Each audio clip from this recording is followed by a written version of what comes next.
but Bankim, who wa5 no poet published a volume of verses, which were handled with adequate severity in Bharti, in an unsigned review, which the novelty, mistakenly, took to be by Rabindranath. It is pleasant to remember how generously and completely the ret was set to rest later. At Shailyada, at first, Indranath on the whole left external politics alone. I was fighting with all those people, on social and religious questions. Nabin Sen, like Bankim, preached the Krishna cult. In fact, there was quite a controversy as to which of them really started it. Since it should go far to dispel the anramic picture of the poet which prevails in the West, one may be excused for new essays in criticism, p. 90. Seal, p. 88 also, in an article which, out of respect for Bankim's memory, is not reprinted in the poet's collected prose. Bankim, who was dying when it appeared, did not see it. His one remembered poem is Band Mataram, Hail, Mother. Rabindranath set this to music. Bankim was very proud of the song. My Reminiscences, pages 251-2. Conversation. 7-98 Rabindranath Tagore drawing attention here to his vigorous polemic on literary, no less than religious social matters. Sometimes Le practiced a reticence as frank and cutting as any speech old have been. In at least one case, this led to their severance of relationships, deeper than that with Bankim. I said nothing, the poet told me. But he knew that I did not care for his dramas. He was anti-theosophy also, for there was an aliyar.ce between theosophy and neo-Hinduism. Many things in popular Hinduism vexed him intensely. He always detested force in all its manifestations. Nietzsche, especially, irritated him. Saktism, the worship of Sakti or force, personified as one of the aspects of Kali, had no attraction for him. Upon Saktism, and the legend which cluster round the name of his Count Hyman's favorite gods, he has drawn less for imagery than upon any other form of Hindu symbolism. Yet about this cult cluster scenes vigorous and awe-inspiring in the extreme, all the gloomy lonely horror of the burning grounds, with their skulls and smouldering fires, their exultant leaping flames. It is significant that in his praise of Bengal he personifies her as Lakshmi, the gentle gracious queen of beauty and good fortune. Saktism, the cult of the capricious queen of force and destruction, he disliked intensely. His defense shows how robust his attitude was. 1. I take my idea of Saktism from the popular notion of it. The idea of life which you find in Kabaikankan is very mean.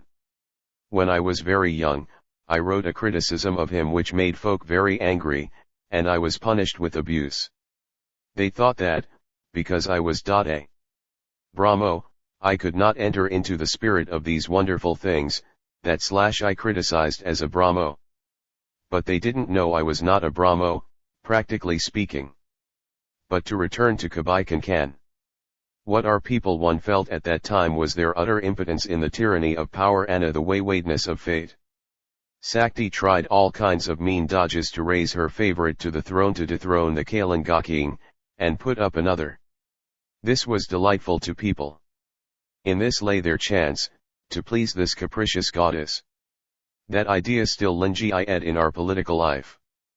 Because the Kabaikankan poet was a poor man, and oppressed, _clim_ed of power.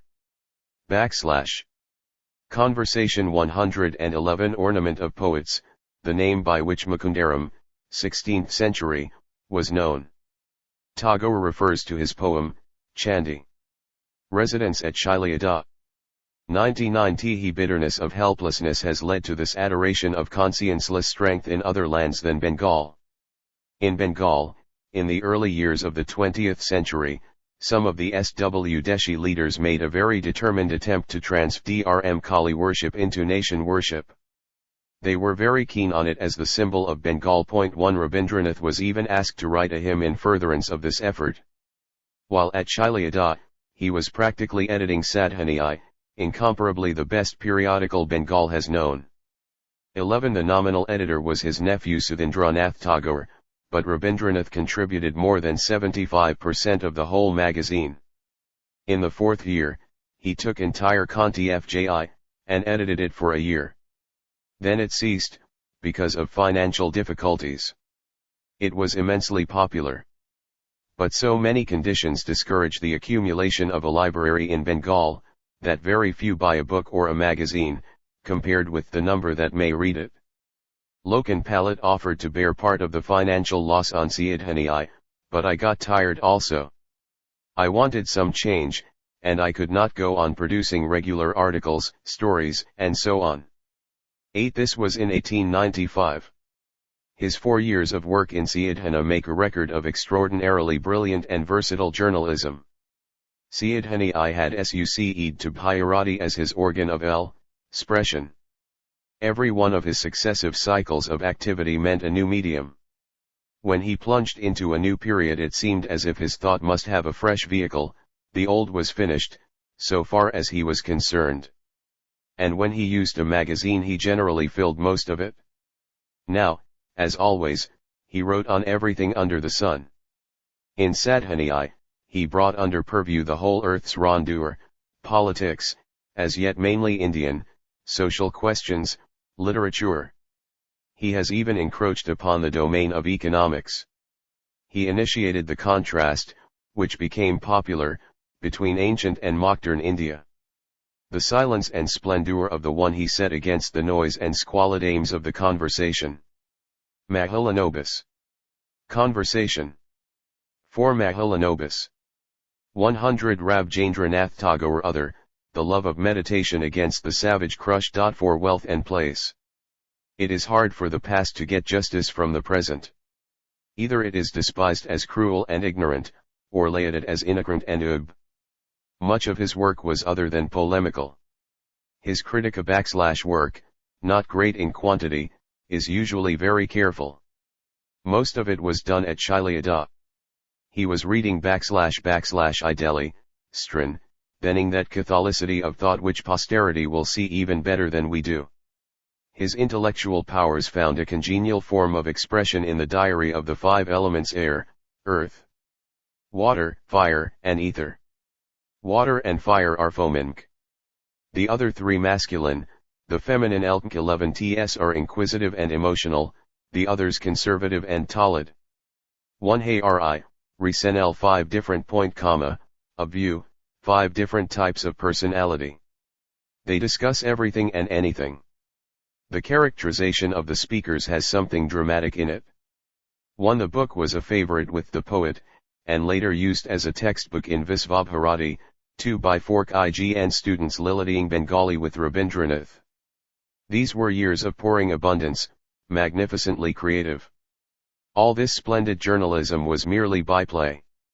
He was getting into the heart of his land, was earning to know the people.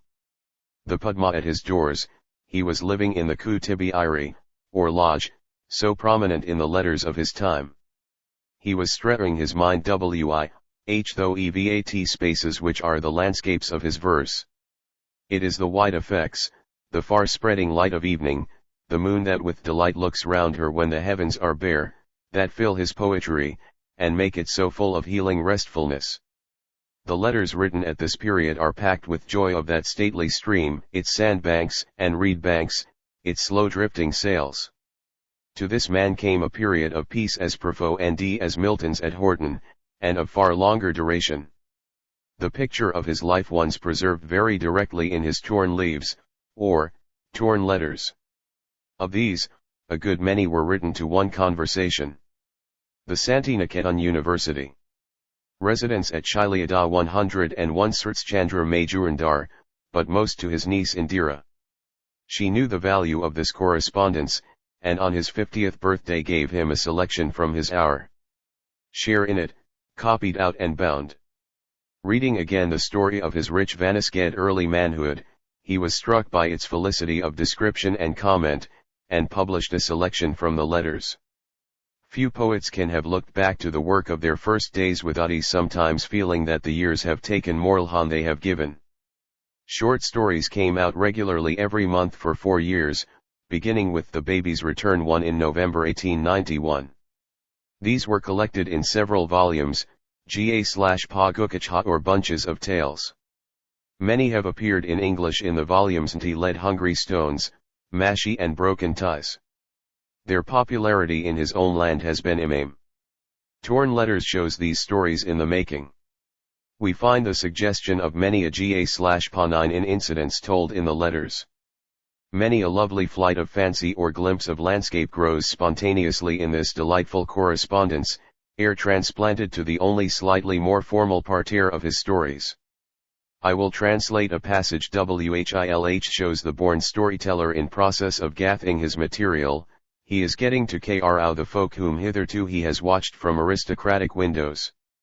The letter is dated February 1891.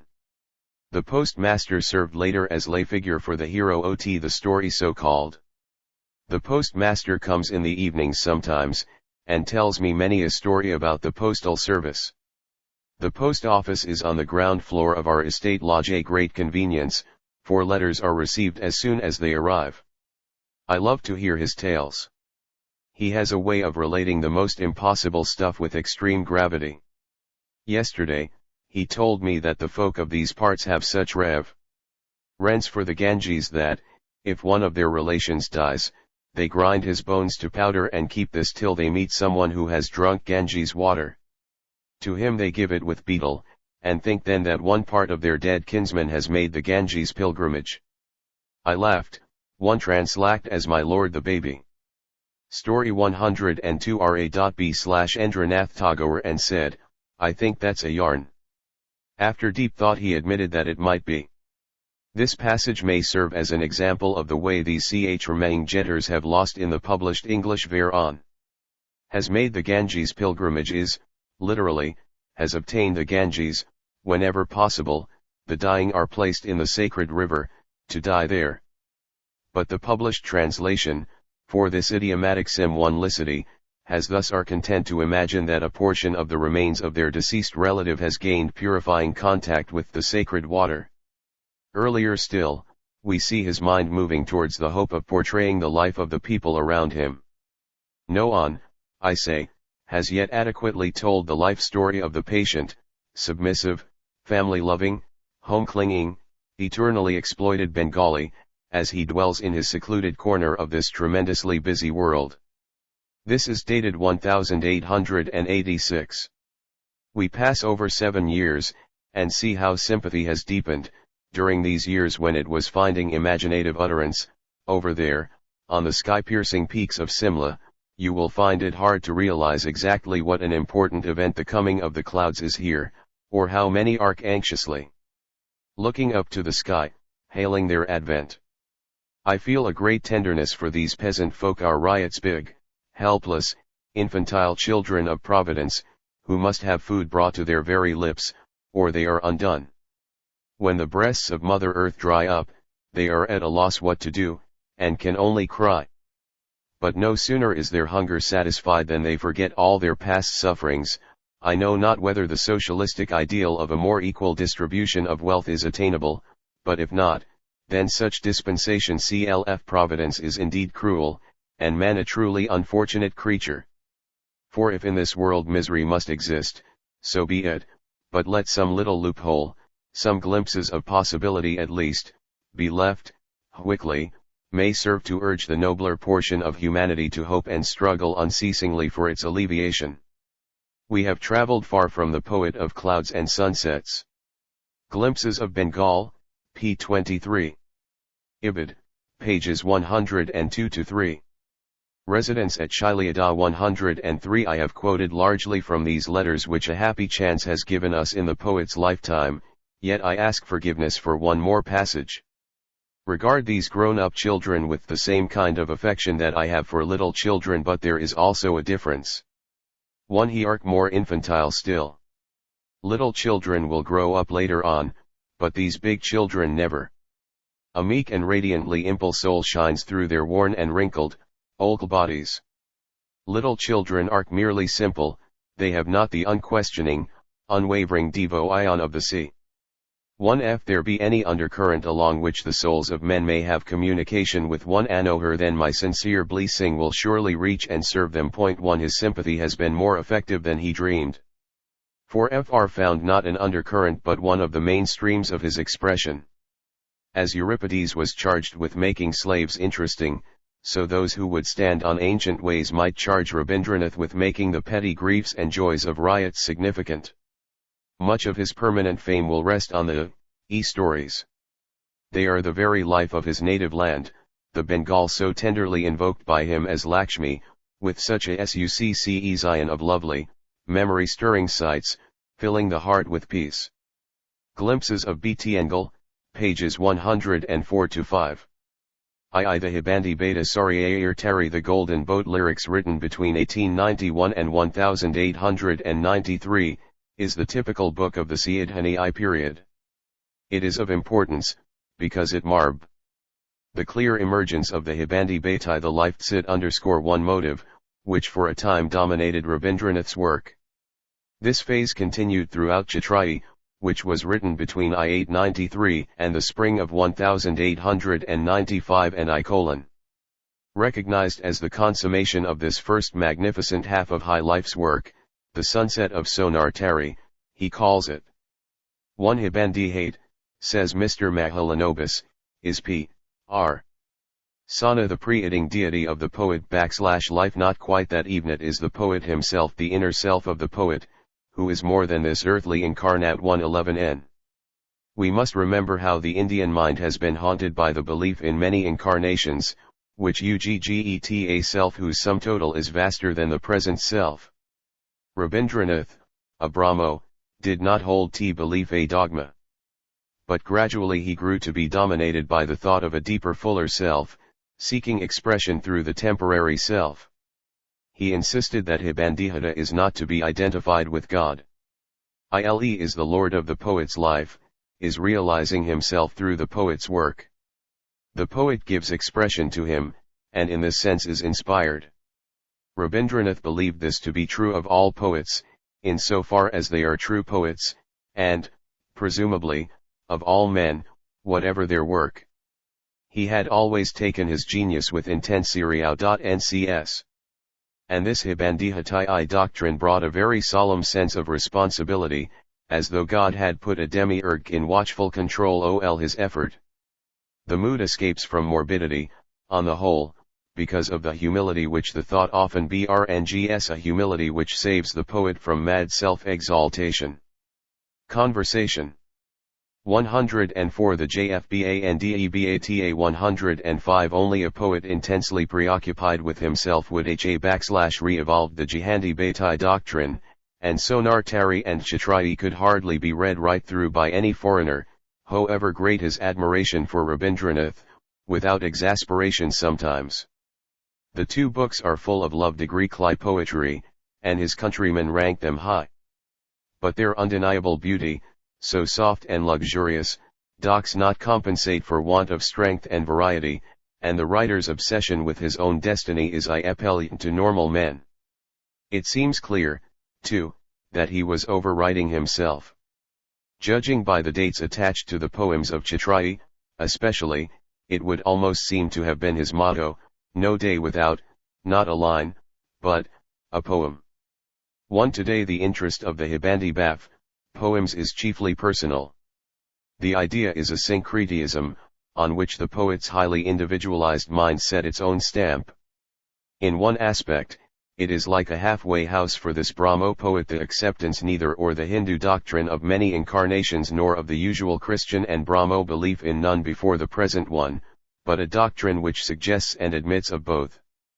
It should be noted that there is no teaching of any karma governing the Hibandi Baitai's action.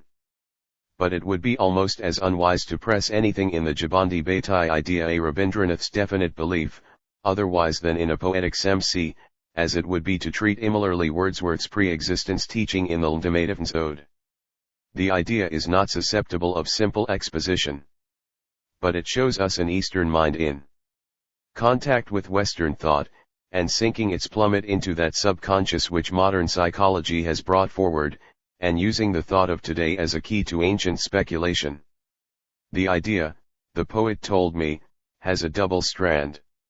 There is the Vaishnava dualism always keeping the separateness of the self, and there is the Upanishad monism.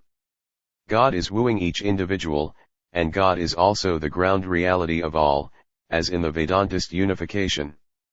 It will be remembered that Virgil's motto is said to have been nu/la sine linea, no day without a line of verse.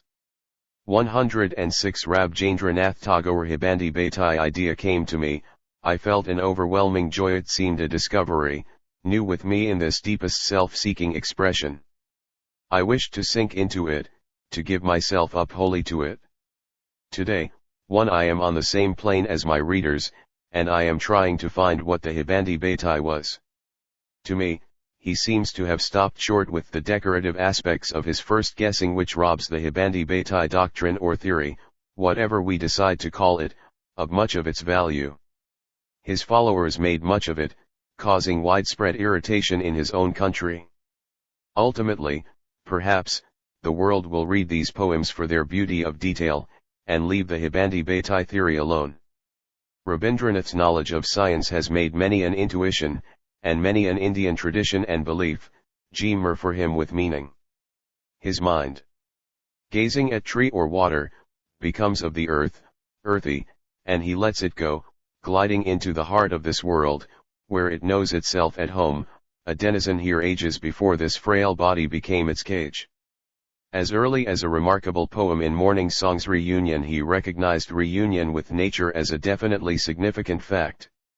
9 His reminiscences tell how close he felt to the physical world.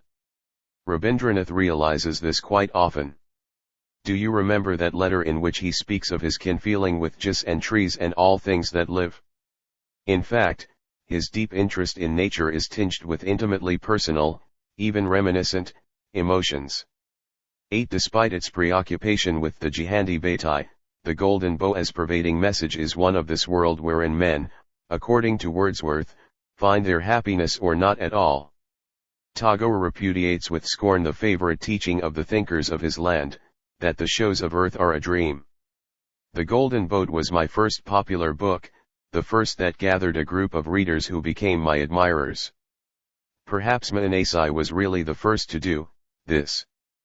But Sonar Tari gave me my place. I propose to show the quality of Chitrayi by quotation only, and quotation of its best pieces. The Farewell to in 1922. Mahalanobis. Mahalanobis. Conversation. The Hibandi Baitai 107 Heaven is ranked by Ajit Kumar Chakravarti as a Hibandi Baitai Pil, CE. It shows a soul whose merit is exhausted about to return to earth, to reincarnation. Bidding farewell, he paes among the assembled deities, busied in their eternal round of joyless joyfulness. The poem luxuriates in we. As an idealization of earth and her homely festivals of human love, it is wonderful.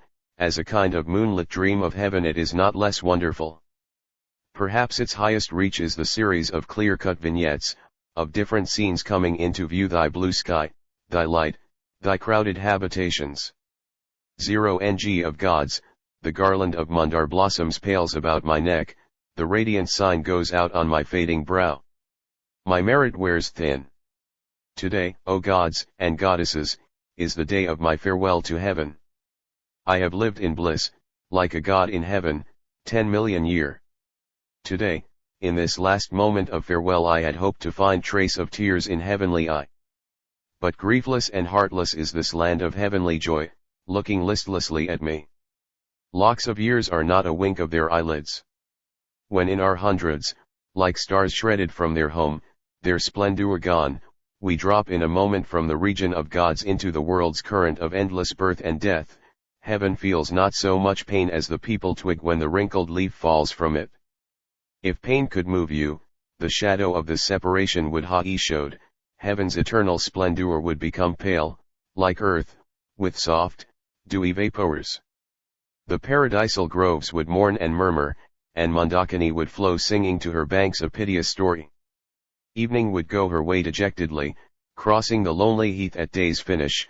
Still night in the chant of her crickets would have lifted a hymn of renunciation amid her court of stars. In the celestial city the dancing Menaka's golden anklets would have sometimes be one oaken chime. The golden Vina resting on Urvazi's breast would sometimes have suddenly rung beneath the grip of her fingers, with pitiful modulation. Causeless tears would have shone in the tearless eyes of gods. Suddenly Sachi, seated at her lord's side, would have looked into Indra's eyes, as if seeking their water for her thirst. The deep sighing of the world would have sometimes mounted from the one of the 5 trees of Indra's paradise. A lakh is 100,000. The Ganges before its descent to earth. A nymph of Indra's heaven. Lute. A famous courtesan of Indra's heaven. 108 Rabindranath Tagore Earth on the stream of the winds, and in the groves of paradise the flowers would have shivered to the ground. Remain, 0111, with thy laughing face. Gods, quaff your nectar. He/n is an abode of bliss for you alone, we are exiles. Earth, Rmo Kriland. One's not heaven. From her eyes tears flow, if after a brief sojourn ivx her, though but for moments. The frail and small, the unfortunate, and those who wither in the hijab of sin all she would clasp to hr soft breast, enwrapping with her cager embrace. Her mother's heart one soothed with the touch of dusty bodies. Let nectar flow 111 your he/cn, but 111 earth the raver of love, ever mangle joy and oro, *ikbing green with tears the tiny heavens of earth. 0 LP5 Attas, may the luster of thine eye, never pale with love and gub. Bid thee farewell. Thou piaxed for none, thou hast grief for none. But my beloved, if she is born on earth the poorest house, in a hidden cottage beneath the shade of peoples, on TIIC out K1 RTS of some village on a river bank, that girl will lay up her brea tea for ire a store of sweetness. In childhood, making at dawn and 1 mag of Shavat on the river bank, she will pray for me as a boon, at evening she will float her lighted lamp on the stream and, standing alone on the ghat, with tmud, trembling breast, will eagerly watch for her fortune. One day, at an auspicious hour, she will come to my house with downcast eyes, her forehead brightened with sandal paste, her body robed in red silk, will come to the music of flute of festival. Through day. Happy and unhappy, her auspicious bracelets on her arms, the auspicious vermilion streak on her brow, she // be my household queen, the full moon above my world sea. Sometimes, you gods, I shall remember this heaven as a distant dream, when suddenly at midnight waking I shall see the moonlight fallen on the snowy bed, see my beloved sleeping, her arms outspread, her zone unbound. Suddenly awaking to my light caressing K1 he will turn to my breast. The south wind will waft flower fragrances our way, and the wakeful kokil will sing on the distant branch. 0 Lowly one. My pale mother distressed with sorrow, Tkarfulade, 0 Earth. My heart today, after many days, has burst into dancing girl of Indra's heaven. The goddess Uma, having vowed to marry none but Shiva, made 3 sand lingas on a river bank, and worshipped him till he appeared. This legend is commemorated by a festival. A festival in honor of Lakshmi. Saucers containing lamps are floated. If they founder, the girls who launched them anticipate early widowhood. The hawk cuckoo, very noisy at dawn and at intervals during the night. The Hibandi Beta 109 weeping for thee. My eyes, dry through all the grief of parting, become tearful, and this heaven vanishes like an idle fancy, a shadow pointure. Thy blue sky, thy light, thy crowded hab 11 Asian 5, the stretching beaches by thy sea, the white line of snow on the crest of thy blue hills, the silent sunrise among thy trees, evening 1 ig ith bent eyes beside the empty river with 1 tkar drop, all these have come, like reflections in a mirror. Mother who hast lost thy son, that stream of sorrowful tears which on the last day of farewell fell from thine eyes and moistened thy mother's breasts, has dried by now. Yet I know well that, whenever I'll return to thy house, 2 arms will clasp me, the conch of welcome will sound, thou wilt receive me, like 1 cvl, r1 noun, into thy ho 5e, into a world of love filled with joy pdg1 if and fear, and overshadowed with affliction. Among thy rnn and dot. -5. Ever after thou wilt sit with trembling heart, \\akc full beside my head, fearful and lifting thy soft ga7e upward to the gods, ever anxious lct thou shouldst lose him whom thou hast obtained. The Farewell to Heaven is Ajabanchita poem only in the sense that its thought stratum is that out or which the true Abandi Bhatti poems often nsc. Fo, passionate love of earth has already found at least one C0 n ummate x% ion, in the deep withdrawn brooding fires of Alzalya. TNC/Atri, that great poem is now recalled by /age in evening, the mot elaborate and perfect of his many poems with TB's title or theme. There drifts up before thl pale earth's fluttering eyes the van process of ages on ages. She seems to remember the mists of her childhood, then the flames of her blazing youth, then her mother toils, giving life in the green comfortable house of Annapurna, taking to her breast million of lives sorrow and teen, battle and death unending.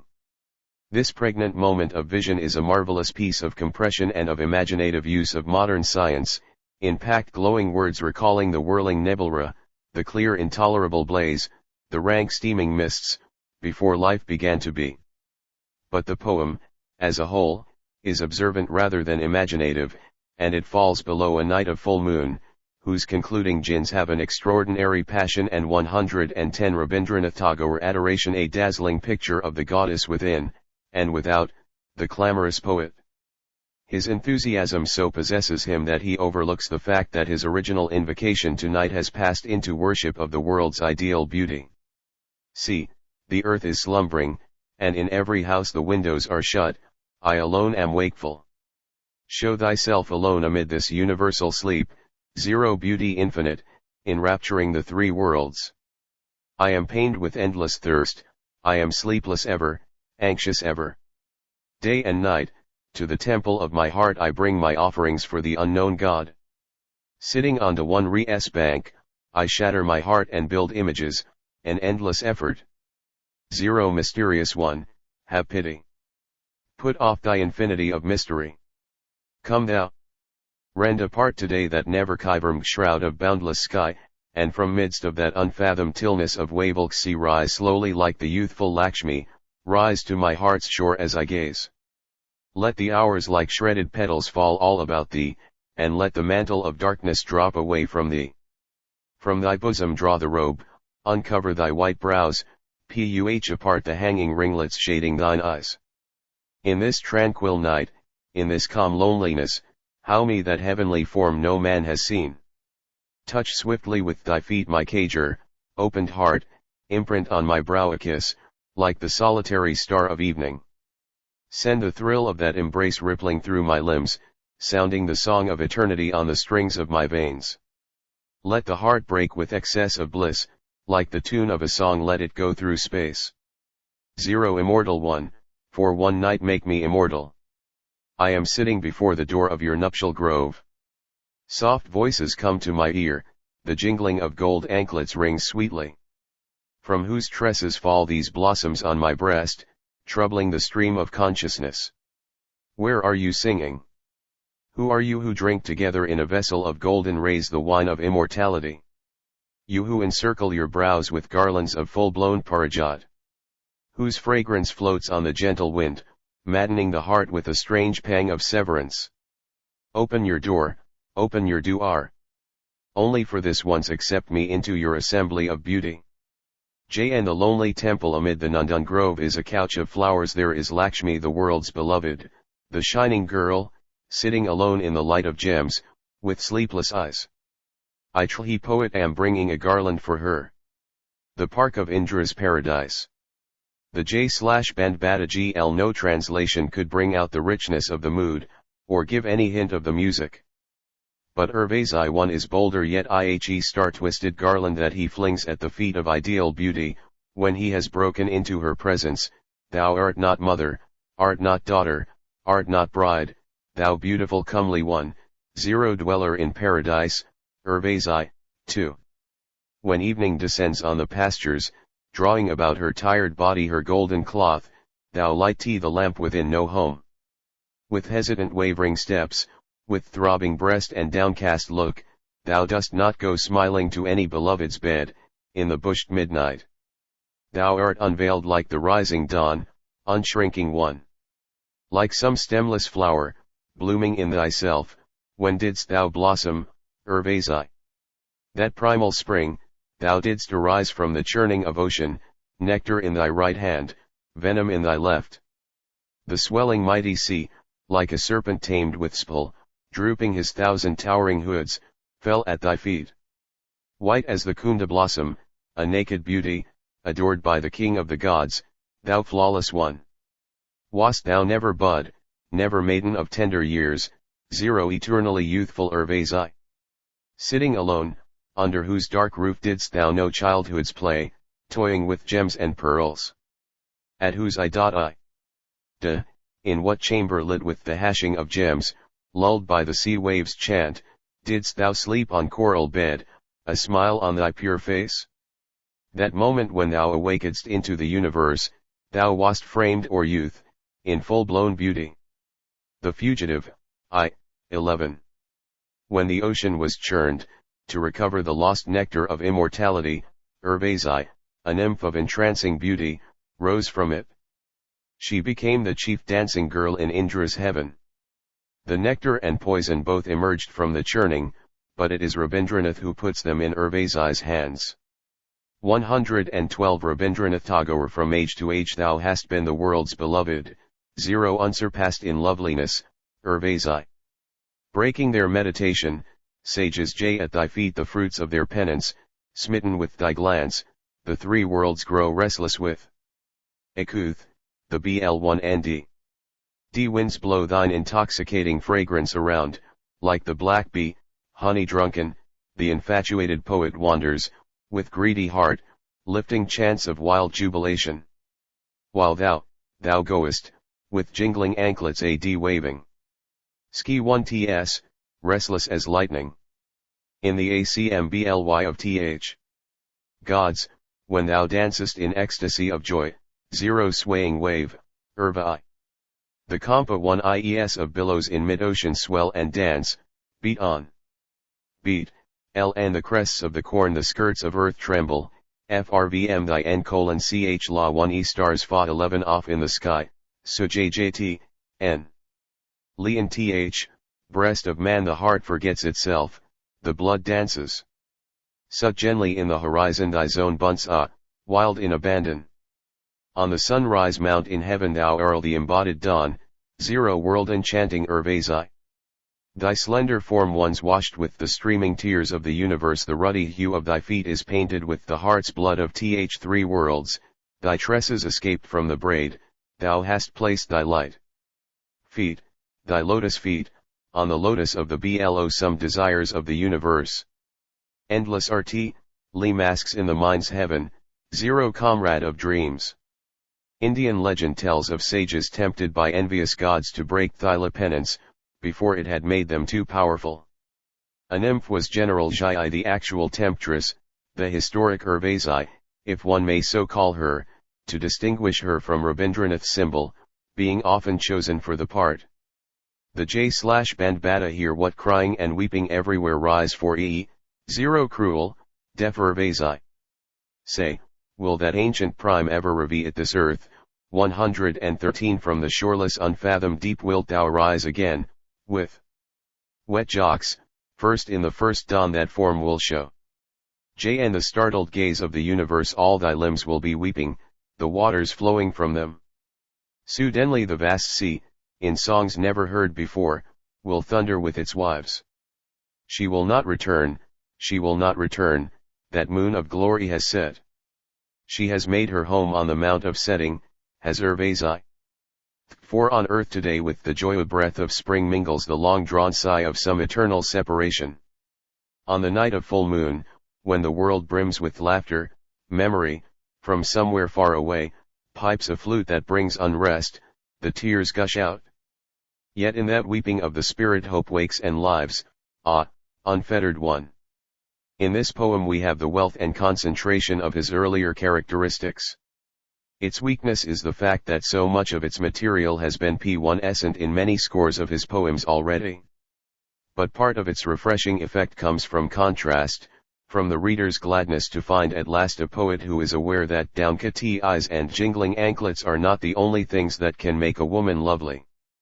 Urvashi is not merely the heavenly dancer of Indian myth.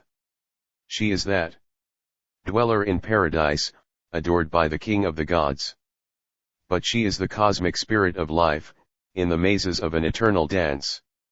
She is beauty dissociated from all human relationships, and also that world-enchanting love which, though not in Dante's sense, moves the sun and other stars. She is Lucretius's hominum divum voluptas, Alma Venus. One is Swinburne's perilous goddess, born of the sea delight of men and gods, Venus the beloved. 8114 Rabindranath Tagore Poem, is a mere effe such as would be native to many a njrth European story. This is a meeting of East and West. Indeed, a tangle of L.Dion mythology, modern science, legends of European romance. Rabindranath here is sheer poet, with n-prose admixture.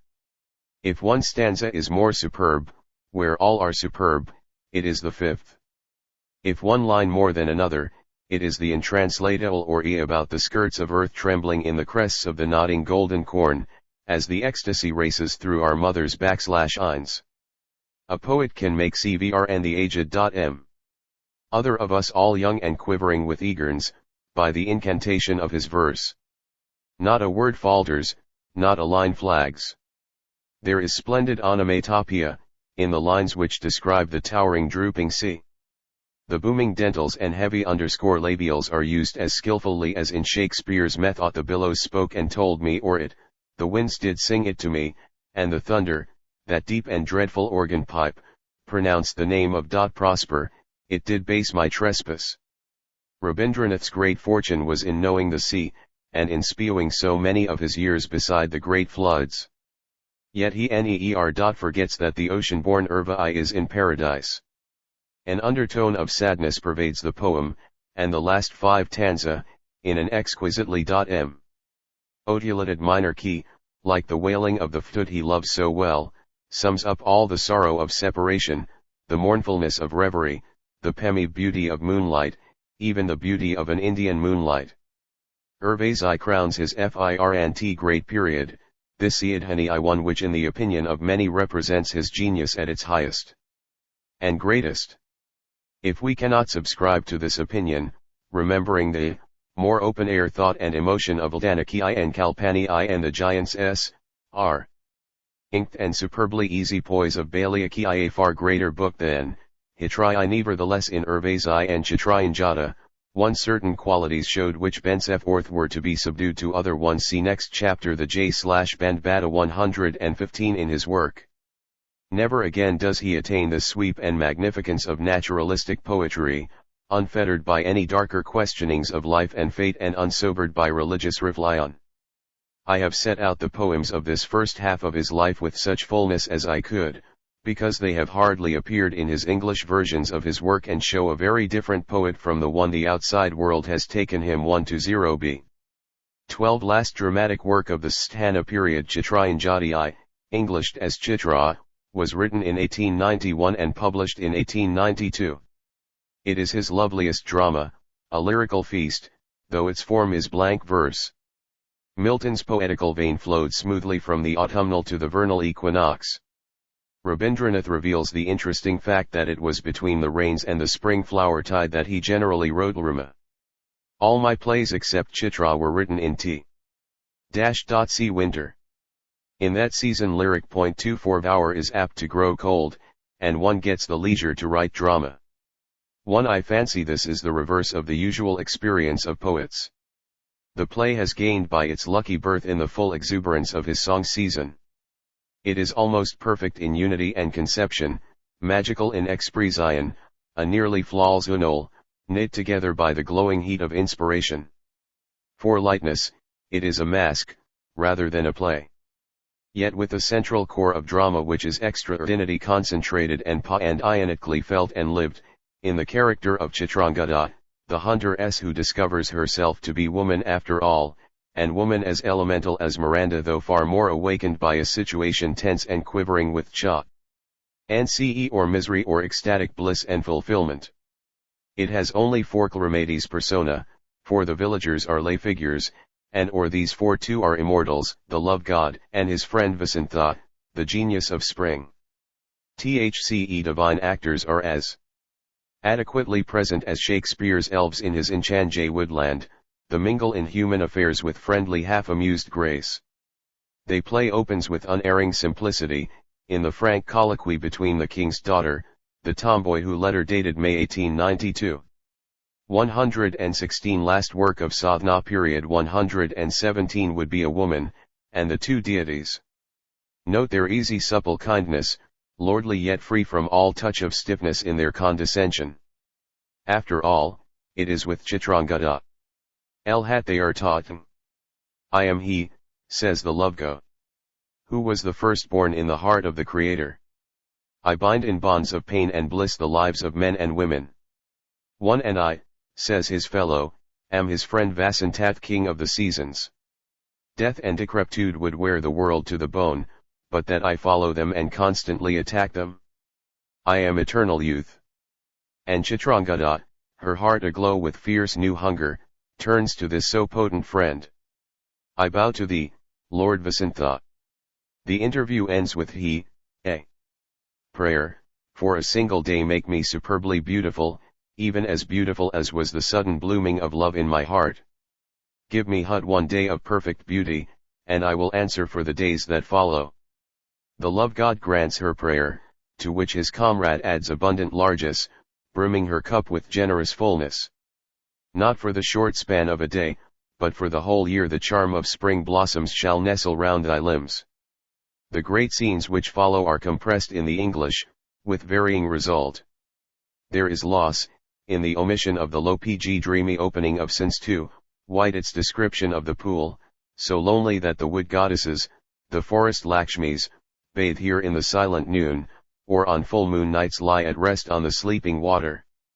And of the passage where Arjuna tells how many an ardour, many a dear-bought hardness of body or strength of will, longed to lie down at the feet of the just seen Chitrangada, as her lion couches at the goddess Durga's feet.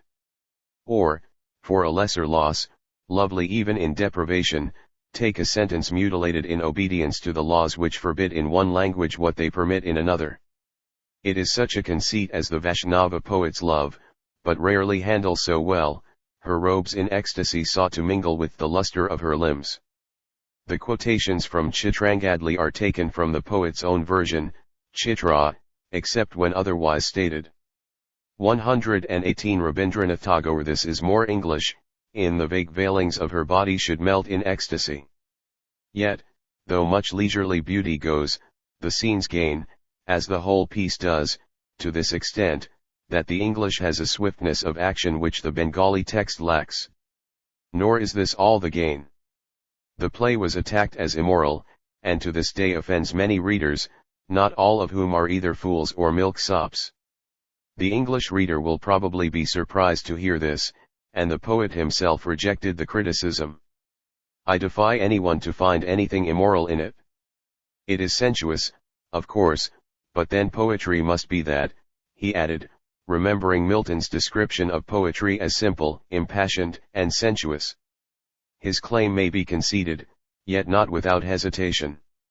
Scene 3 is as ardent and throbbing as anything in erotic literature anywhere, of an extreme full beauty. But it has dangers which the poet has by no means completely escaped. Probably many whose opinion is not limited by any rigid puritanism are glad for artistic reason that Keats was persuaded to forego his intention of making it clear, in his Eve of St. Agnes, that the melting of Porphyro into Madeline's dream, at the enchanted climax of the poem, implied love's full fruition between them then and there. 1 In Tagore's play the fruition takes place. 11 Many of his Indian readers were, and are, repelled by this, and the purpose of the play has been represented as being the glorification of sexual abandonment. This is unfair, since the play's action lies in the heroic period, before our modern morality was born. Nevertheless, despite all Rabindranath's purity of purpose, the play, in these earlier passages, repeatedly trembles on the edge of the bog of lubricity. What he said about his attempt in sharps and flats to pull Sir Sidney Colvin, Life of John Keats, p. 367. At this point Woodhouse's prudery took alarm. He pleaded against the change vehemently, and Keats, to tease him still more vehemently, defended it, vowing that his own and his hero's character for virility required the new reading and that he did not write for Mrs.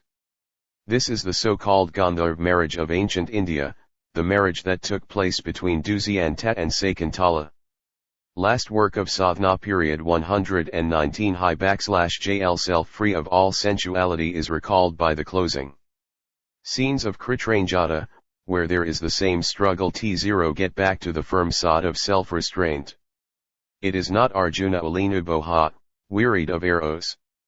The poet himself has felt revulsion, and after Chitrangada he never returned to such a frank handling of passion. 20 years later, gong over the scene for his Western readers, he limned his picture on austerer lines, perhaps an impued condemnation of the earlier ones. It is worthwhile plunging the hand, almost at random, into this basket of beauty. Here is an image, so, if the white lotus, on opening her eyes in the morning, booked to arch her neck and see her haddo in the water, would she wonder at herself the livel, long day? The v. Ornan awakens, at vision of her lover's need of her and his outsurging passion towards her, to face that fervent gaze that almost grasps you like clutching hamels of the hungry spirit within, to feel his heart struggling to break 11's bounds, urging its passionate cry through the entire body, and then to send him away like a beggar. No, impossible. Ah, God of love, what fearful flame is this with which thou hast enveloped me? I burn, and I burn whatever I touch. Follows that calm reassurance, I desire to know what happened last night, a prosy simplicity which is the most poetic touch imaginale, giving us in a flah the perfect poise and rest of these immortals, holding in their own firm hands the layreds of action and securely governing the issues of that strife which is tormenting the girl. Her reply throbs and glows, in words whose beauty must make them immortal, and the deities add their lyrical antiphony, Vasantha Madana. A limitless life of glory can bloom and spend itself in a morning, like an endless meaning in the narrow span of a song. She feels the shadow of return to her old unlovely form, of the muscular angular huntress, already falling on her. Alas, thou daughter of mortals! I stole from the divine Slcro house the fragrant wine of heaven, filled with it one herb. Jai 11 Ait to Rabindranath Tagore the brim, and placed it in thy hand to drink, yet still I hear this cry or anguish. Yes, she replies, for her body, which has won Arjuna's 10/E, is n.ow her hated rival, daily decked and sent to her beloved's arms, this borrowed beauty. This falsehood that enwraps me, will slip from me, as the petals fall from an overblown flower, and the woman ashamed of her naked poverty will sit weeping day and night. The inexorable hour draws nigh, and she is reminded that tomorrow her loveliness will return to that spring world of leaf and blossom whence it came, the THNRT of our great mother. Calling back her forces, that the spring ma have no lack or customed show. In its last hour, she cries, let my beauty flash its brightest, like the final flicker of a dyrng flame. She obtains her wish, to find it useless, for Arjuna I5. Dreaming of the Chitrangada of whom he hears folk talk, the maiden who kept their hamlets free from harm. As so often, this poet has given himself to the woman, and Arjuna is a vaguer figure, but it is true and profound psychology which shows the man of action satiate with beauty and requiring, 1f his love is to last, an element of idealization and imagination in it. Chitrangada tells him that his heroine has no charms, her womanly love must content itself dressed in rags, beauty is denied her. She is like the spirit of a cheerless morning, sitting upon the stony mountain peak, all her light blotted out by dark clouds, an image whose sublimity is the more impressive, rising, it does, out of this field of softer loveliness. Only too rarely does the work of this poet, whose verse so sings and flashes, shine in this naked fashion, as bleak and stern as Francis Thompson's wind, that sings to himself, as he makes stride lonely and terrible on the Andean height. T. E. Brown, A.11a11 Tum Trinket. Ode to the Setting Sun. Last work of Sadhana. Period 121. Th play ends with Chitrangada's proud burning revelation of herself, still too frank to hide the love which consumes her, but now a woman who has proved her power to keep her. B. Eloved, today I can offer you only Chitra, the daughter of a king. Arjuna, who has listened in silence through all that long self-revelation, answers with 3 words. His life is full, for his experience is shown to be one with his dreams. It is impossible to understand Mr. Rees' judgment that Chitra is like a piece of sculpture.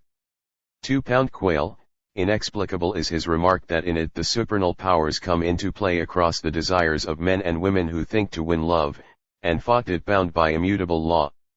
So little do the supernal powers cross Chitrangada and Arjuna, that it is expressly by their kindly guidance that the woman keeps heart as her beauty ebbs from her, and finds her way home to her hero's deepest /E.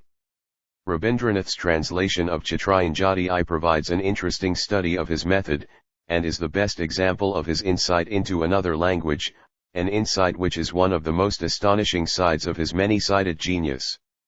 The luxuriance of the Bengali has been shorn away, largely, because of the lapse of 20 years between the play and its translation.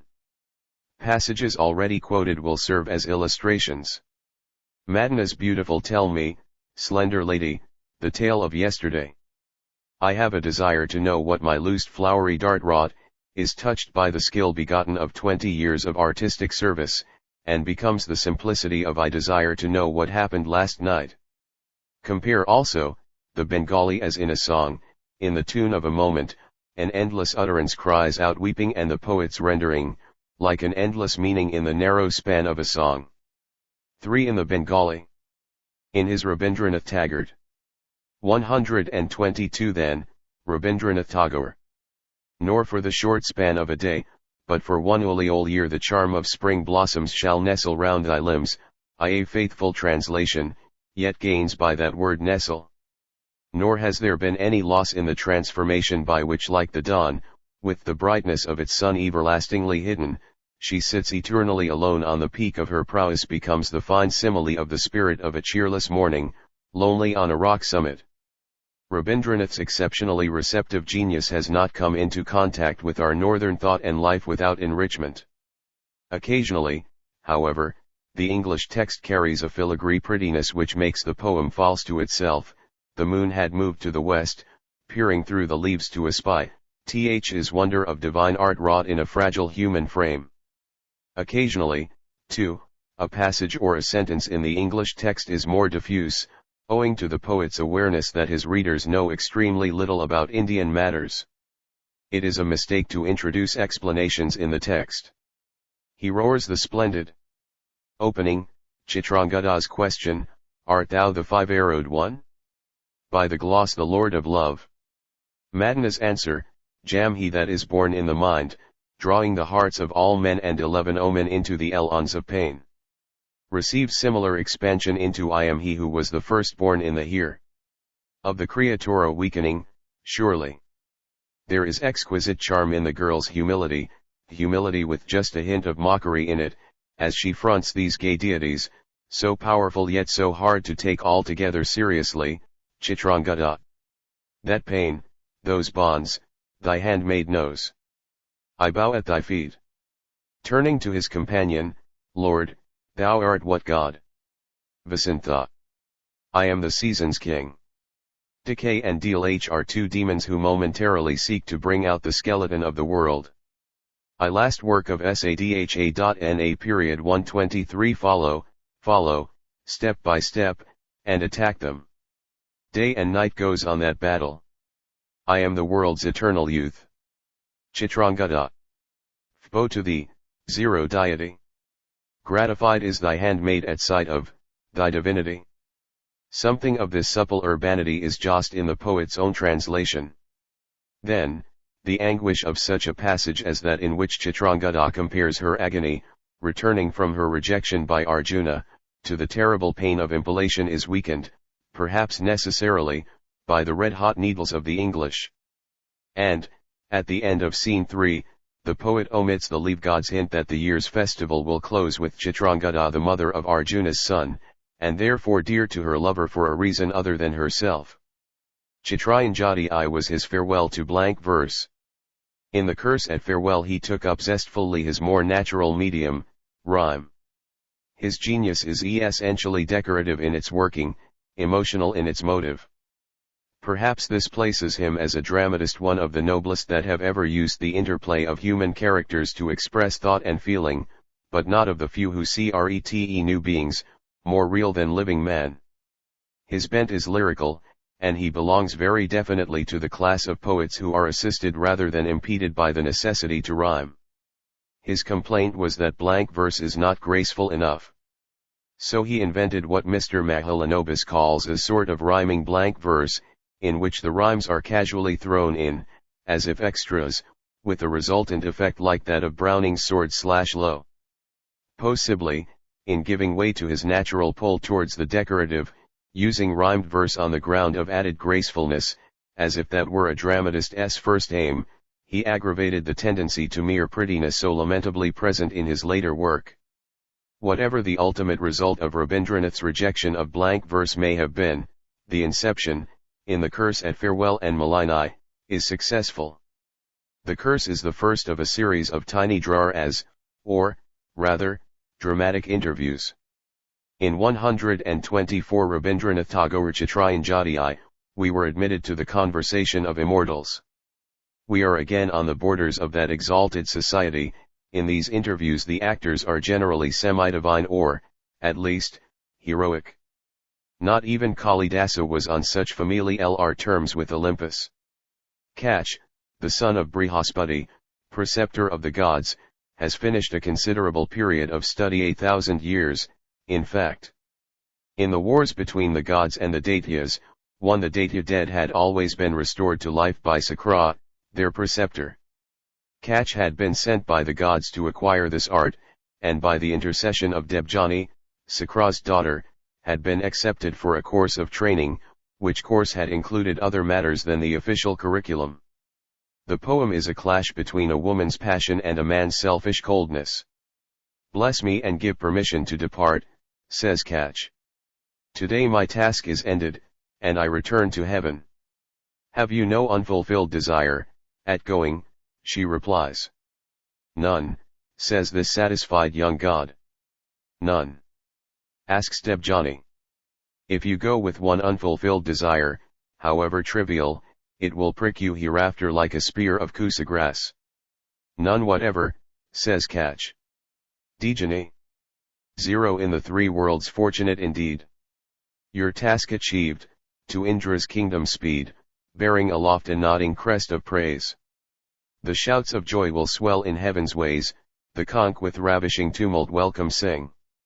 The beauteous goddesses in showers will fling buds from the unfading groves of paradise.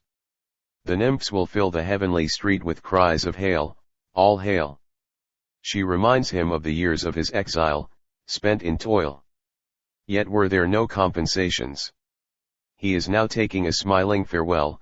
Yes, he interrupts, for it is ir-1c1 us to do otherwise. Is there nothing he will remember with regret and affection? The forest shadows, the murmuring leaves and singing birds, can he leave all this so easily? Titans. Last work of Sadhanks period 125. The woods in sorrow cast a darker shade, the wind wails, and the dry leaves whir to earth. You only leave us with a face of mirth, vanishing like a happy dream of night. He answers politely that he will always consider this rest his native land. She points to the mighty banyan beneath whose shadow he had pastured his cows daily. Let him sit beneath it for a few moments, and take farewell of an old friend they can spare him in heaven for that long. Kach takes elaborate farewell accordingly, in a speech which is directly modelled on Sakuntala's farewell to her plants. Rabindranath never lets pass any excuse for paying homage to Kalidasa. Debjani next reminds Kach of their sacred cow whose milk he has drunk so often, and, in another long and beautiful speech, Kach expresses his regard for that excellent animal. This is the leisure of the immortals, and it is fortunate that it is at the disposal of a poet, who can cram it with grace. The girl now reminds Kach of the river. To this, too, he bows appropriately. The lissom verse begins to tremble with deeper feeling. Debjani, her two transparent subterfuges shed, is coming to the naked display of her love. Does he not remember the day when he arrived, a wonderful shape in youth and clean-limbed beauty? Yes, he remembers. And remembers, also, how he saw her, her hair, newly wet from her bath, falling over her white dress, a basket in her hand for fluid wares of worsbip. He had humbly begged to gather these for her, they had made friends, and she had taken him to her father, as she ardot. Alls, laughing, I said, Father, a boon I seek. His hand up one and my head, he then replied in loving tones, seating me at his side, nothing there is to you I can deny. The son of Brihaspatl, answered I, stands at your door, and begs admittance here, to learn from you. Ami. How many a year has fled since then, though in my memory yet it seems the morning of a day scarce set. Kach assures her he is grateful. Grateful? Exclaims Debjani in amazement. Even now she cannot believe that she has. 126 Rabindranath Tagore misread his heart. She tells him she loves him, and is sure he loves her. Let him abandon all this nonsense of returning to the gods, and let them drink happiness together. Indra is no longer your Indra, she says, in the magnificent climax of her confident passion. He urges his solemn promise to the assembled gods, when he left them.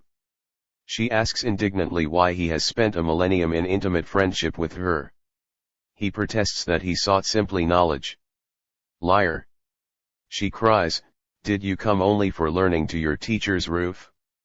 Sat you with steadfast eyes, alone, aloof, fixed on your books?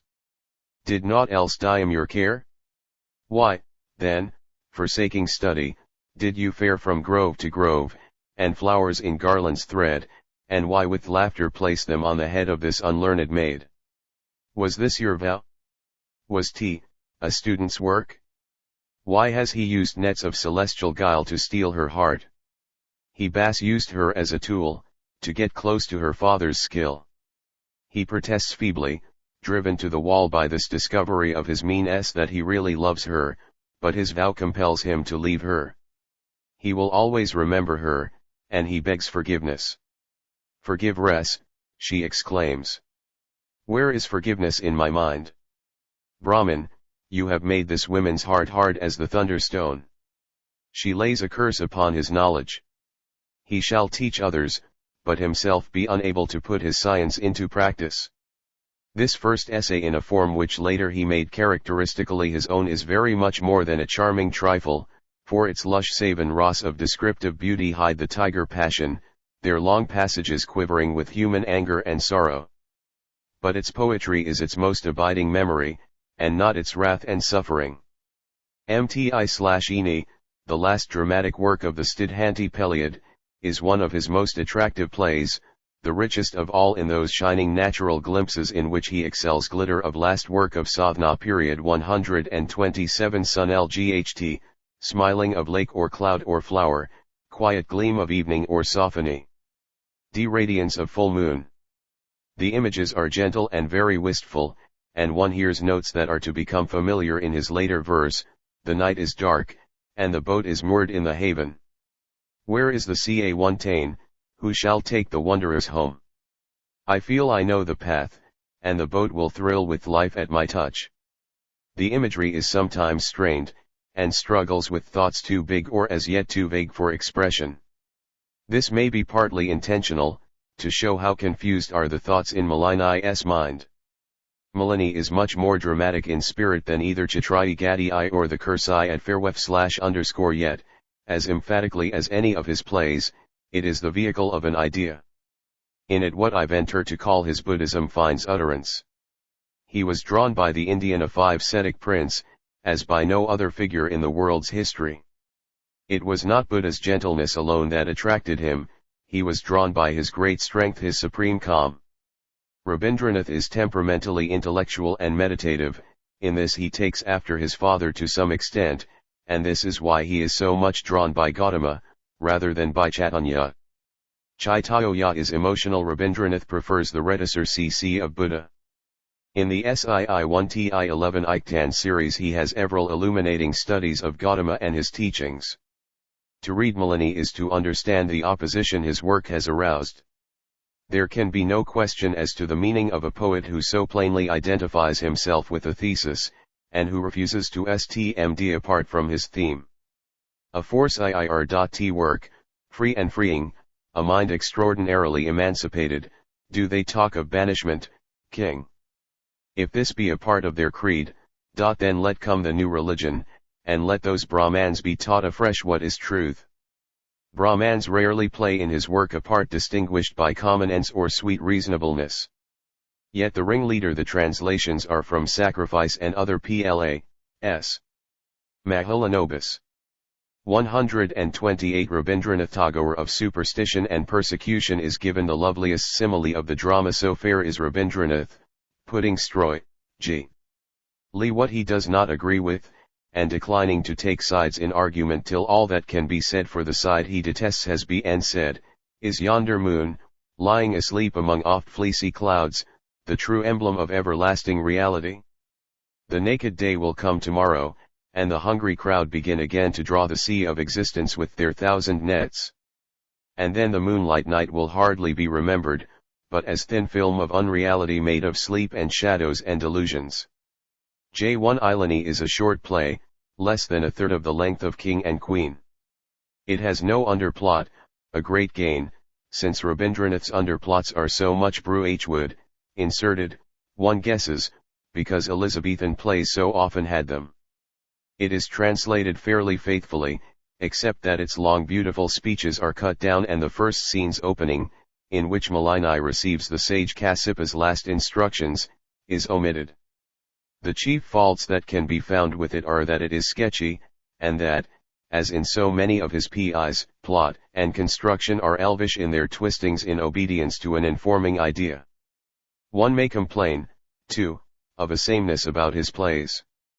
There is usually a rebellion, and his rebels have a strong family resemblance. Cressor and Pompey are very much alike, especially Pompey. Had me/Eni preceded Sacrifice, Keshimankar would have seemed like the first study of Raghupti. Also his plays have kings always. And the girl towards whose slight significant figure all actions and characters sway is constantly present, the moon governing these tides of trouble. But the character drawing marks an advance, although Malini herself is a very unconvincing figure till towards the end, where she wavers from her half-attraction towards Supriya, drawn by the quiet fierce strength of Keshimankar. Indeed, one s.e. Any that whereby her simple appearance she wins over the Brahmans who are clamouring, her banishment is almost ridiculous, it could not have happened, could not be credible, unless with someone a last work of sa.dh Anna period 129 100-fold more alive and domimtang than this shadow girl. But the other characters are well drawn, for example, the queen who, after chiding her daughter, defends her from the king's rebuke. Supriya, the man who goes against the convictions and habits of a lifetime, is better still, and Keshimankar best of all. The finish, from the time when he enters in chains, is very moving, and the last action unforeseen. The talk between him and Supriya, who has betrayed him because a more imperative loyalty claimed him, loyalty to the truth incarnate in Malini's glowing eyes, is one of the most touching things Rabindranath ever did. Why does Malini plead for Keshimankar, after he has killed Upriya? When I spoke of the play as sketchy, I was thinking of the way in which Rabindranath, in Malini herself, suggests questions for whose solution he provides no data. He has drawn the lines of her figure so tenuously that her thoughts and actions are seen as if moving through a mist of dreams. It is very difficult to be quite sure, so many interpretations are possible, but in Malini there seems to be a conflict. She is torn between two impulses, or perhaps an ideal and an impulse, the life preached by Gautama and the other life of love and friendship. Both were vague, J. think. Was she in love with Supriya? Or was 2K Shimankar? Or was she in love with neither? I do not know, but you feel as if the ik were a dio or conflict. The poet has given us no means of judging, but has left millennia beautiful but faintly drawn outline. 1 Mahalanobis. 9 The last rice Klwidalii, cs the gleaning, the Fini H or a brilliant period. He was 30 ll/ev when this period ended, and had reached his climacteric. 1 Heatley tm were almed st all written in the months of Shaker 1 and srt 1 ra 11 ilthi, ears I 895 and 1896. C/Witra Corpo. 1. DSIO March and April, when the waxing daily fiercer, 1 burning out the latio set.s of spring, Sri 1a 11 I Lily August, the eaon of torrential rain. Ciati Ili is a late RIC which I gathered in Klwitra. The Bukl, RAMC suggest : it : Sinakang C for high. Career and Abio the month which produced a Gragat part of it. Pictures and Songs was Klwy 1 Ili's forerunner, had omitting of its atmosphere, but came far short of its repmi and depth. The poet is now mature. Youth is over, with won it, passion, its ardors and exaltations. The high midsummer pomps are finished. And it is autumn, the fruit tide, which one's at hand, his opening poem, the dedication, implies. 13 UT The N1 Jot of Cha 11:2/1 chiefly carries us back.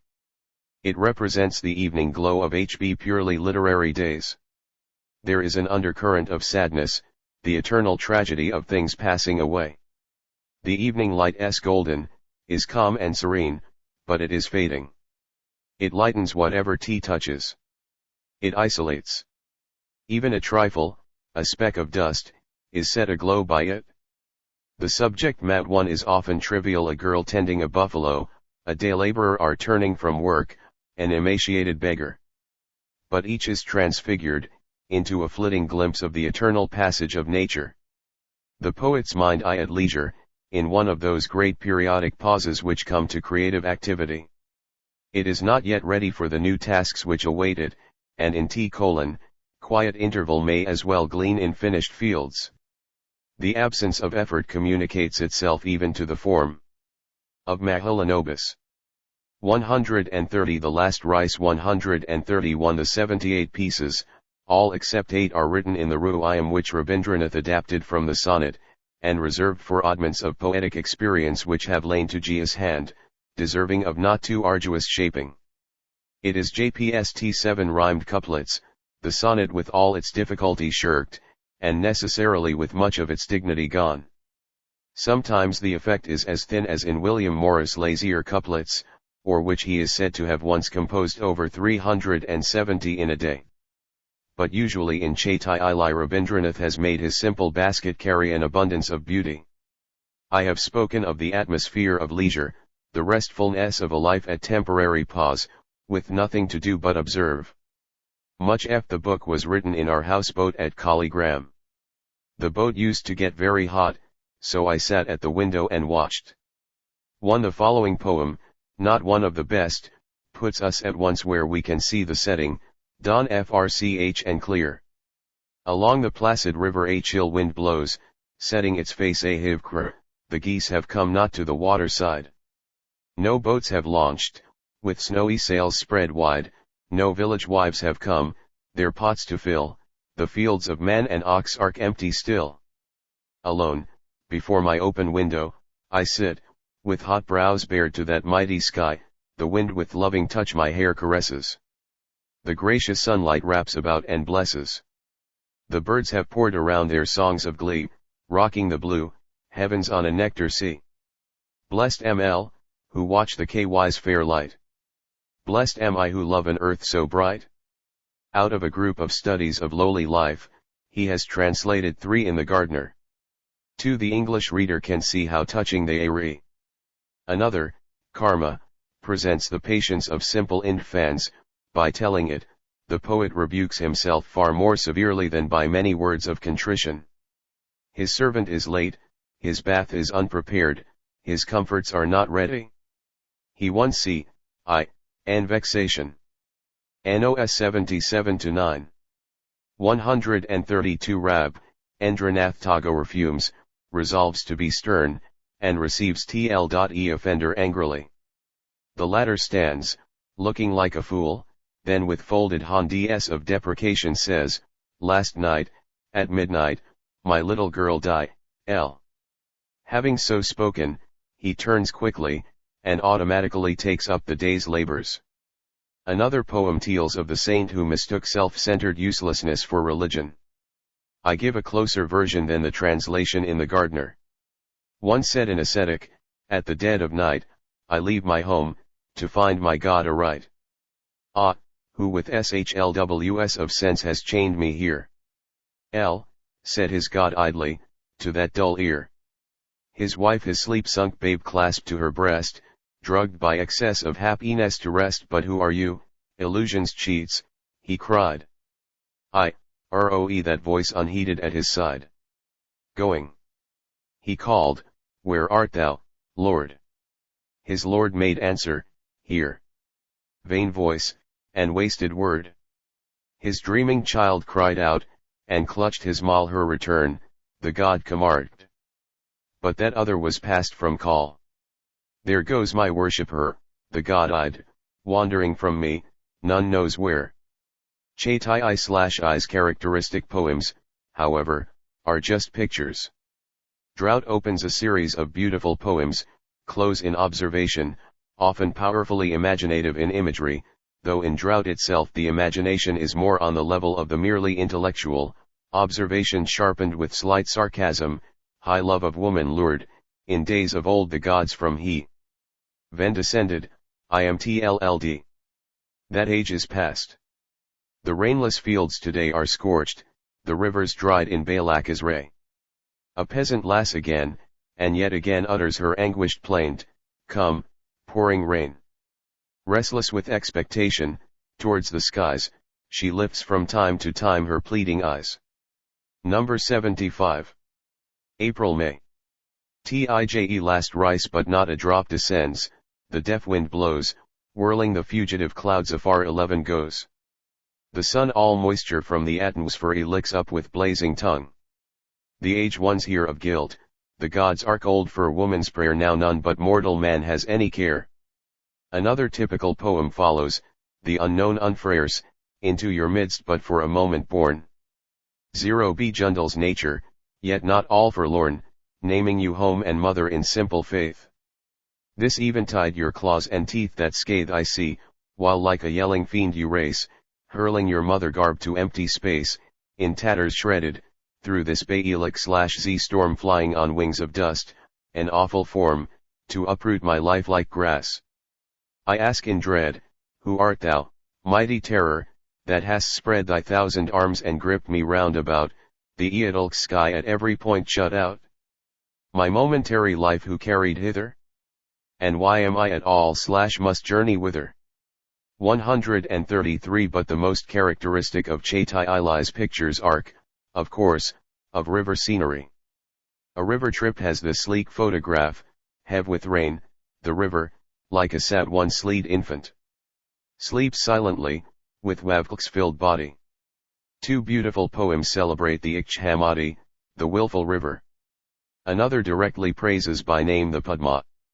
Its opening thought is the fanciful one of a poet's nuptials with a river, and the poem ends with the most Indian of all moods, "How often have I thought, sitting on thy bank, that if in some afterlife I return to this earth, if from some far-off birthplace come, and row a boat on thy swift stream passing village and field and reed clump, passing sank bank and crumbled cliff when I reach this spot some deep consciousness will wake that 100 times, in another life, I came to this lonely bank.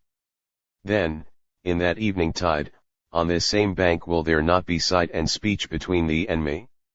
134 Rabindranath Tagore his descriptive vein flows humid, in the opening line of Noon, the midday dream.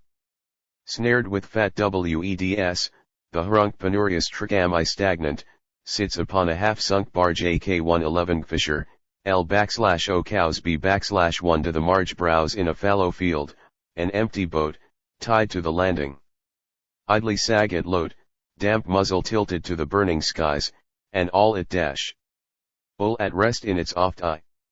Soaks, plunged in peace, a wallowing buffalo, on the discrety Leliita undroused crow bathes, flapping, dances on the margent green a wagtail, insects flaunt their various sheen, and float aloft, or smk at intervals to the damp moss, with strident honking calls, strayed from the hamlet hard at hand, a goose prunes with wet beak its snowy plumes prc1 fuse, a hot wind rushy.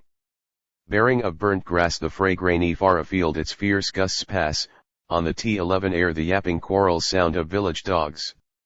Or peace a voice profound finds in the bellowing kine, at whiles AMC scratchings of 111, 11 as, people wearied, eyes, shrill keen of kite, or the tormented scream of the wrenched boat at sudden tug I the stream.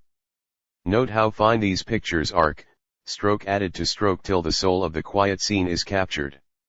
This quality is the chief new thing in Chetai Ili, and one of his gifts to Bengali poetry. He commented to me on the ignorance of bird and flower among countrymen. You ask, what one's that bird? What is that flower? They reply, oh, wild bird, wild flower. Indian nature poetry has an immense lot to learn. LB insipidity has been partly due to incessant chatter about flowers, lotuses, trees, as if the heavens and earth and the infinite variety of them were created in jest, that we might pass them by. Much of Rabindranath's early poetry suffers from this smudged indeterminate observation. In Noon He Dream is not in the Bengali. The last Rice 135 has carried close and detailed observation far beyond the dint reached by any predecessor. 3 other features of Cleate 11/I remain for consideration. 01 Fay group of poems glorifies the party, as the contemporary political movement did, and by so doing leads up to the political pieces of the book. NT group arc 2 sets of sonnets, elaborate and onerous 111 diction, addressed to Kalidath. For his many tributes to Kalida he always brings his most sounding land 6 Yuaj and stormy T comparison. Best of these poems is The Birth for the War God, one which has noble music. Kalidasa's Adi, 1 Cer Shiva and Parvati, with their train of ghosts and demons, what. 1 The poet chanted his song of the war god. 1 Ben to the 2 deities, the ghost world stood round, the SLLLWPC-FLI domels of evening descended on his head, the lightning play ceased, the thunder was Silknell. The young war god's peacock stood Mot1 on elks beside Parvati, with tail Jake pressed, and its arched NC.K. Some tunes the lips of the goddess grew tremulous with soft laughter, sometimes a long sigh breathed unold, sometimes the SWLLTNG tears showed one in her eyes. Finale, a troubled shame silently descended on her eyes. 0 Poet. Looking into the goddess's eyes suddenly L, with song unfinished. Ivy Laney hold that only part of the birth of the war god, in the Sanskrit text as we have it, is by Kalidasa, the RCT, Indic 11t, and inferior, being by another hand. Rabindranath, picturing the sudden clouding over of the charmed god CS's face with Haim, as the song changed to worse and to bolder, and imagining Kalidasa as closing abruptly, makes it clear that he, too, rejects much of the poem. Even more endounging ones the diction of another set of sonnets in this group. These are the ones that celebrate the greatness of ancient India. Rabindranath at T period was a great hymnist of the past and decrier of the present. He tells us that he looks on ancient India, and sees a vast forest filling the land, from east to v.cst. Ever your, apparently, is king or warrior hermit. The king, are ruling with tremendous majesty, or laying aside their crowns to earn wisdom at the one. The title of a poem by Kalidasa. 136 Rabindranath Tagore Feet of Forest Sages. Elephants are trumpeting, horses are neighing, conches are being sounded. It is all splendid. Added years, working through the poet's abundant sense of humor, made him aware that there must have been calmed one on people even in heroic times, and that presumably they were doing something, perhaps even working hard, while their betters were ruling or meditating or riding their noisy and glorious quadrupeds. Yet even I won these years of early manhood, it was not its supposed material prosperity which drew him to the past, as it did so many of his compatriots, but its touch with nature. He glorified ancient India for her message of the 4St. And surely with reason. After this magnification of ancient India come the two most significant sections of Chaitya. The book looks forward very distinctly to his next decade, in a handful of angrily patriotic poems, and looks further still, in 2 or 3 definitely religious ones. The patriotic poems scold his own people, in this there is nothing new, but he scolds them now for imitation of foreigners, for suffering contamination from another civilization, and not for faults inherent in their own. These pieces make no pretense of being poetry. His diagnosis is too vague for the fair scene 55 of his invective, and his motherland might not unreasonably ask for more detail. One piece pours scorn on those who wear European clothes. The subject hardly deserves a poet's serious wrath, and the rhetoric I forced. Another finishes with the bitter epigram, "You have 70 million sons, 0 fond mother. You have made them Bengalis, but you have not made them men." Lastly, in 1 or 2 lyrics we have the only definitely religious expression of the B0K. Another lyric, entitled Impious Song, with a light CSS such as he never fails to get at his best, hides beneath imagery. As under flowers, the definite and conscious acceptance of middle age. For it is middle age that has now reached him, and Chaitya is but the late rice of the unexampled harvest of his youth. The last rice 137 his songs remain for consideration. It is by his songs that he is best known, they number close on 2,000, of which about 300 belong to this first creative F.T., in addition to many included in Manasai and other books.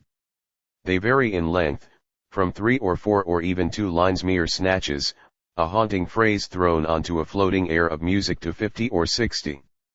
Their themes are the eternal ones, and especially his own. Hemes autumn the crowned queen, spring the dancer, the seasons, the changing earth, the boatman and the river, the rains, flowers, birds, tears, laughter, the lover going to keep tryst, the beloved waiting. These themes are handled with an easy quality of melody, a quality which is more than deftness.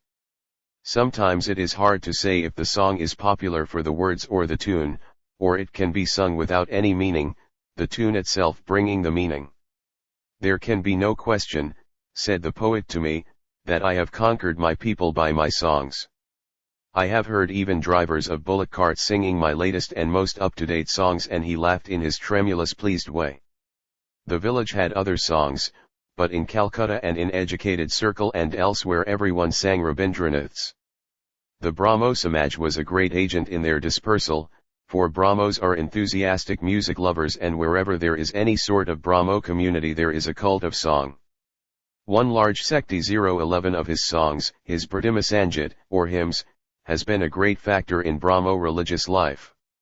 90% of the hymns used by the Dharan Brahmo Samaj are his, which makes it the stranger that members of this community should have fought hard against his election as an honorary member. In 1921, the young men carried the day, writing pamphlet "Why We Want Rabindranath." The Adi Samaj used about 5,100 of his hymns, including songs from Gitanjali. His Brahma Sanjit were written throughout his career, in the same stee way as his acular songs. Some of his songs became well known, because vendors of patent medicines annexed them to advertise their wares. 138 Rabindranath Tagore. Some were popular because patriotic, written amid the fervent hours of the rising nationalism of the opening decade of this century. These were sung in chorus by students, greater popularizers of Rabindranath's songs than even the Brahmo Community. and by political processions. Some were popular because moral and didactic. Most of the songs are good, a 1D especially good as songs meant to be sung, and, as a consequence, sung rejoicingly by a whole people.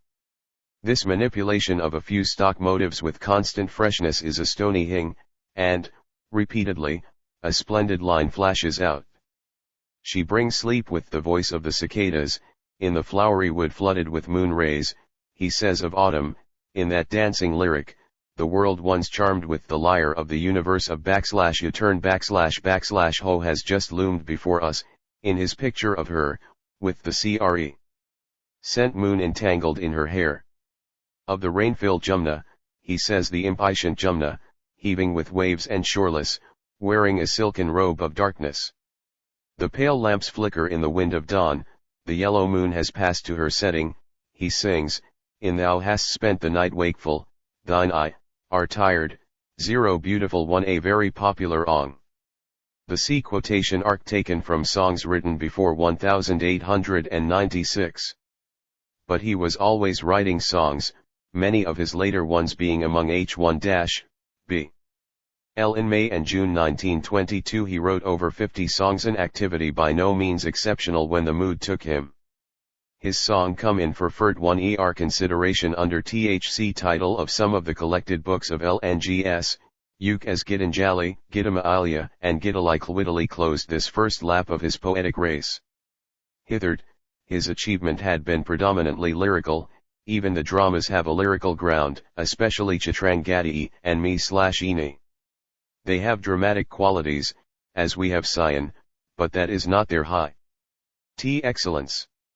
This is rather in the lyrical cry, the note which is heard in the sannyasi's fierce soliloquies, in the ecstasies and despairs of Chitrangada, in the eddying the last rice 139 pa-ions round Malini's dim goddess form.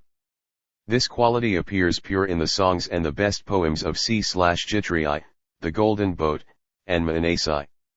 His reflective and descriptive POV, finds expression in Chaitai Ili and pictures and SNNG, and the two gifts, the lyrical and the descriptive, mix throughout.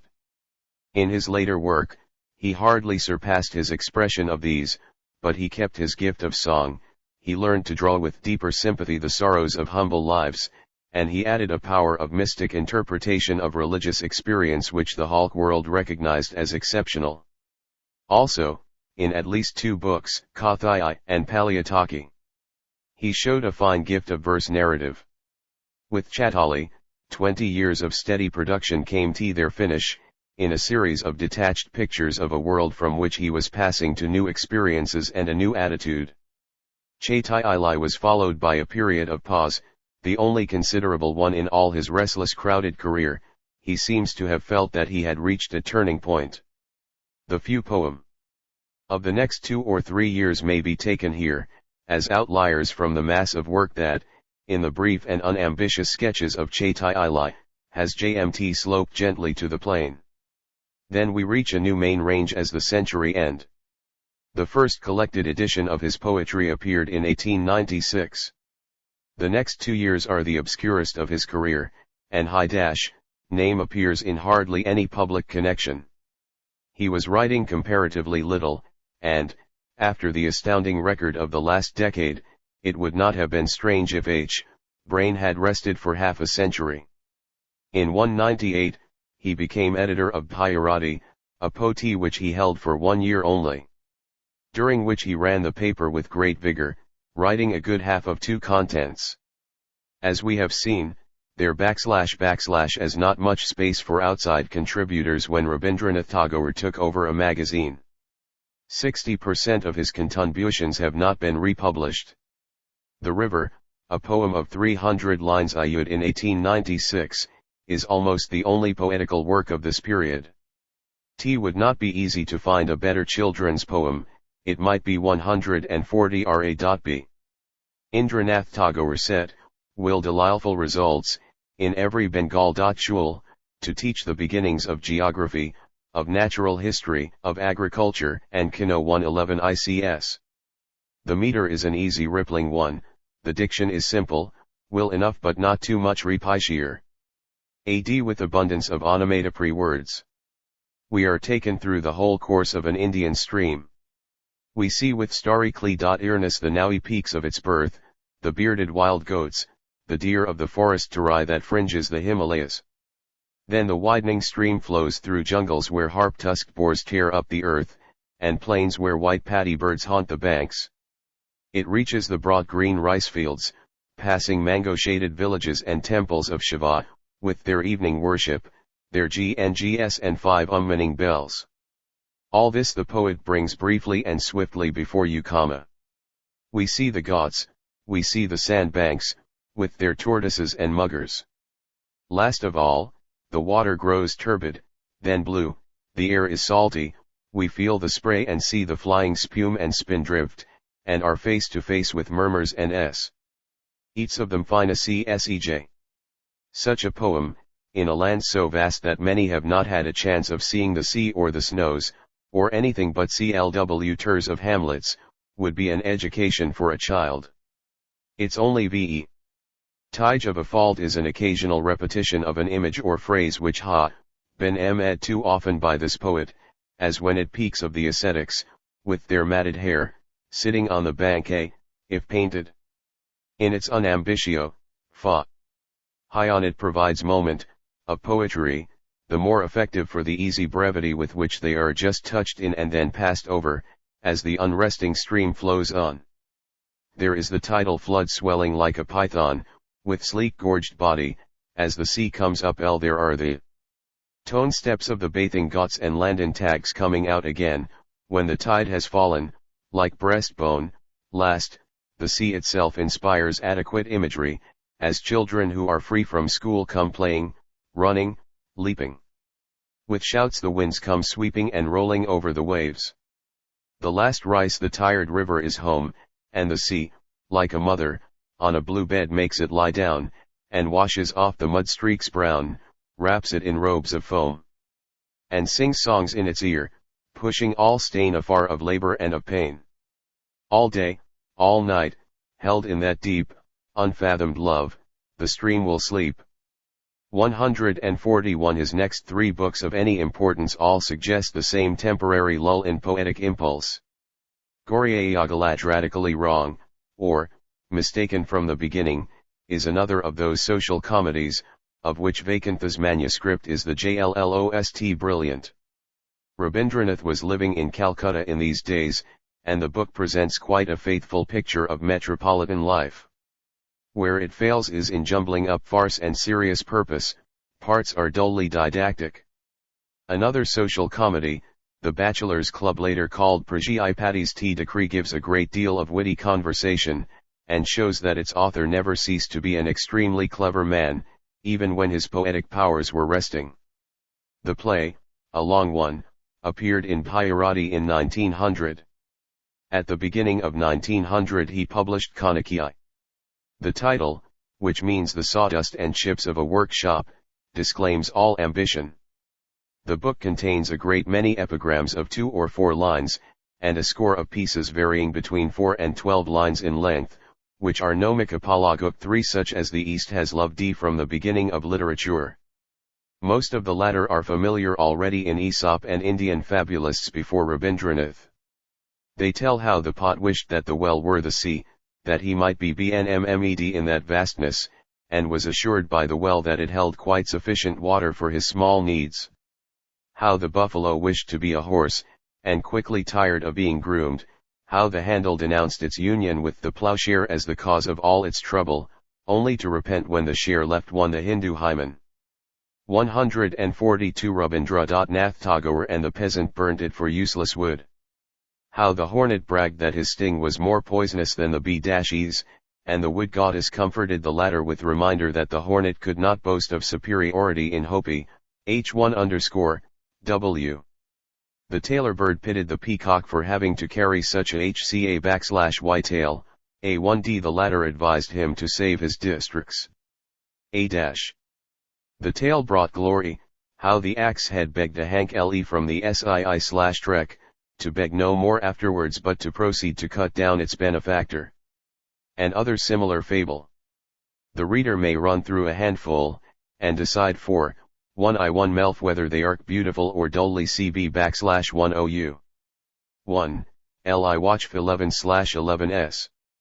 We shut the door, lest error enter in. But truth asks, how shall one admission win?